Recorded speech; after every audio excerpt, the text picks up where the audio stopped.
pessoal, sejam bem-vindos a mais um Podvet. Hoje a gente está aqui para tratar sobre dois assuntos, duas doenças que acometem nossos amigos pets aí. Vamos contar com a ajuda da doutora Alexandra para esclarecer algumas dúvidas e da tutora Alice, As duas doenças são erliquiose e TVT. Pessoal, já podem mandar as perguntas para a gente aí pelas redes sociais, tanto para a médica veterinária quanto para a tutora, que a gente vai estar respondendo para vocês, tá? Tirando as dúvidas de vocês. E Alice, como que foi que você percebeu, qual foi o primeiro sinal que o Apolo deu, para você poder procurar a ajuda de uma médica veterinária?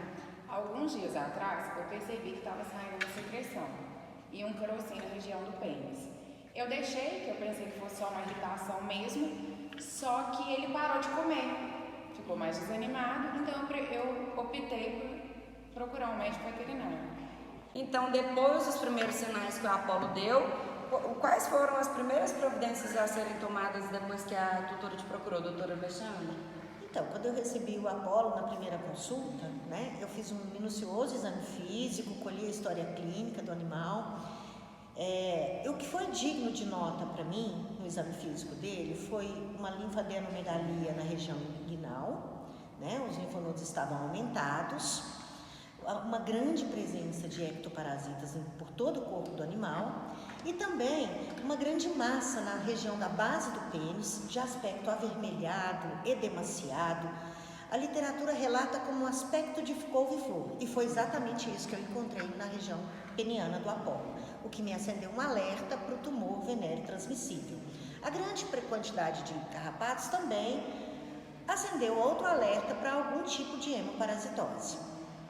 A gente queria que você falasse mais sobre o TVT e sobre a erliquiose, o que é em si essas doenças e o que você pode falar para a gente ter um entendimento maior sobre elas. Certo. Bom, então o tumor venéreo transmissível, como o próprio nome diz, é uma doença sexualmente transmissível, é um tumor de células redondas com baixo potencial metastásico, atingindo ambas os sexos, tanto fêmea quanto macho, e várias raças. Ele é um tumor, a lesão dele, tanto na vulva quanto na base do pênis do macho, é uma lesão muito característica de um aspecto de couve-flor, assim a literatura descreve. E o tratamento, como já foi citado, é sessões de quimioterapia, o qual inclusive o Apolo respondeu muito bem. Doutora Alexandre, e sobre a erliquiose, o que você pode falar mais para a gente sobre a doença, para tirar mais dúvidas do pessoal de casa? Então, Tereza, de forma bastante sucinta, a erliquiose é uma doença infecciosa, endêmica em todo o Brasil, transmitida pelo carrapato, nosso conhecido carrapato marrom, carrapato vermelho do cachorro, E ela é uma doença que afeta bastante o organismo do animal, é subdividida em 3 fases. A fase aguda é uma fase de sinais e sintomas bastante inespecíficos. O cão apresenta sinais que ele apresenta em várias outras doenças também, como vômito, sangramento nasal, emagrecimento, apatia. Geralmente o tutor procura a gente e relata que o animal está tristezinho. Essa fase, ela geralmente pode passar e o animal entrar numa fase subclínica, que vai ser uma fase que pode durar anos, Nessa fase subclínica o animal praticamente não apresenta sintomas nenhum, E o organismo pode conseguir debelar a infecção, ou não, e evoluir para a fase crônica, que aí é a pior fase, onde basicamente o animal tem novamente todos os sintomas da primeira fase.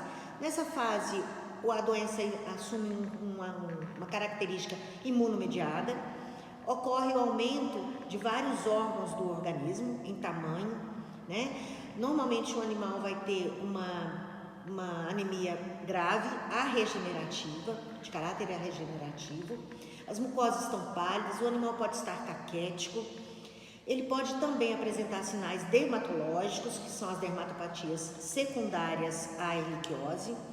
Ele pode ainda apresentar sinais neurológicos, como andar em círculo, opstótomo, vertigem, paraparesia dos membros inferiores, e diversos são os sinais. O meu conselho é, aos primeiros sinais, procure imediatamente o médico veterinário para chegar a um diagnóstico mais preciso e mais rápido. Doutora, quais foram os exames pedidos para finalizar as suspeitas dos diagnósticos? Então, Tereza, eu gostaria muito de ter feito ao menos uma citologia, mas por limitação financeira não foi realizado. Eu comecei com um hemograma completo. O animal apresentava uma anemia normocítica normocrômica de caráter aregenerativo. A LT dele também estava alterada, estava aumentada, e uma discreta monocitose. Isso no primeiro momento do hemograma dele.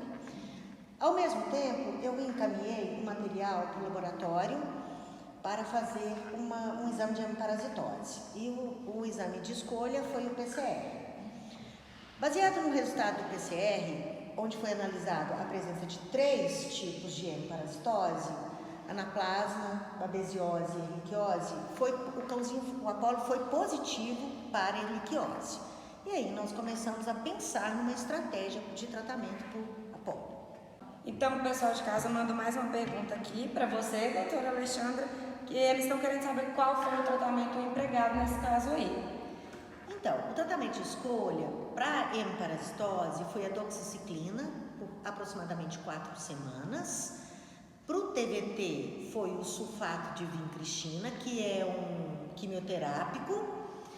E como suporte, eu utilizei também um gastroprotetor, que foi o sucralfato. Utilizei ainda a silimarina como protetor hepático e um antiemético, que foi a ondansetrona. Então, Alice, conta para o pessoal de casa como foi fazer esse tratamento, né, da erliquiose e do TVT em casa, né? Se foi tranquilo, se foi complicado.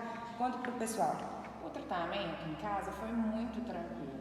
O tratamento da erliquiose eram comprimidos via oral, então eu colocava no alimento e o Apolo comia tranquilamente. Já o tratamento do TVT era feito na clínica. E eu levava ele uma vez por semana para fazer a quimioterapia, mas foi muito tranquilo. Agora a gente conta com a participação da Paula, lá de Baité, que mandou uma pergunta para a nossa tutora. Muito obrigada, viu, Paulo, pela participação mais uma vez aqui. O que você acha importante ressaltar para outros tutores de pets, né, a experiência que você teve?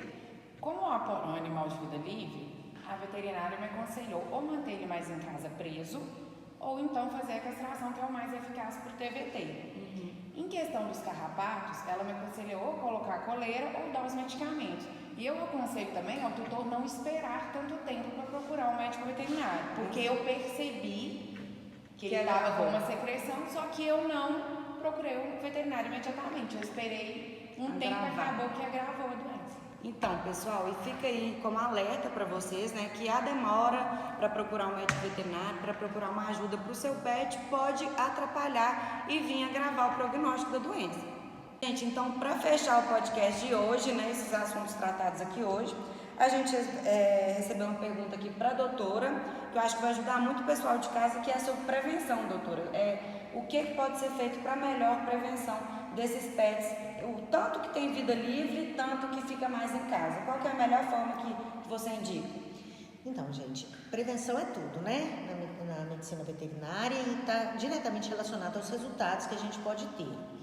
Então, com relação ao TVT, a minha indicação é castrar. Ou, se não for possível, a minha primeira hipótese é castração, mas se não for possível, que mantenha o animal mais dentro de casa, com menos acesso à rua. Quanto à hemiparasitose, existem várias medicações, coleiras no mercado aí, que ajudam muito na prevenção, tanto da infestação de carrapato, quanto de picar o carrapato. Agora, é importante diferenciar. O medicamento via oral, ele só previne a infestação. Já a coleira previne a picada. E nós temos aí de via oral alguns medicamentos, como o Bravecto, que é de 3 em 3 meses, o NexGard e o Simpari, que é uma vez por mês. As coleiras nós temos aí a Livre, a Seresto, todas elas muito eficazes e com excelentes resultados nessa questão da prevenção.